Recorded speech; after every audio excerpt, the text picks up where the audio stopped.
So we want to kind of deal with that area about testing demonic stuff. And even for your home or workplace, it's just some cool stories about going there and not making a big scene, being all weird, but just taking more authority of your household, especially the men. Very critical role. Had a number of stories that have added up over the years that just point to, wow, it's important for the husband, not only who would probably in a second try to defend their home and make it secure at night and all that, but they don't do any of that spiritually, which is more important.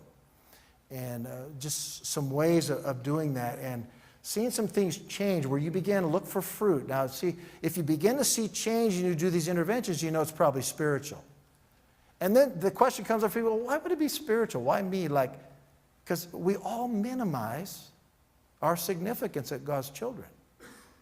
And, you know, for you to discover your gifting, your place in the body, your calling, for you to fit in that place, that the Bible uses that Greek term is literally like fitting a joint, a bone in place, for you to find that groove that God has called you to function in the body, that could mean trouble for the enemy.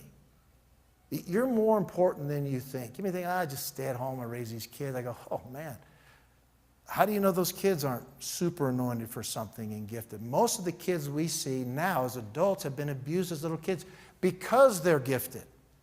That's one of the big light bulbs that's come on over here because, oh my gosh, these people all in common have tremendous spiritual giftings in their life. No wonder the enemies try to destroy them, abuse them, tear them apart, and just horribly, horribly abuse them because of that gifting.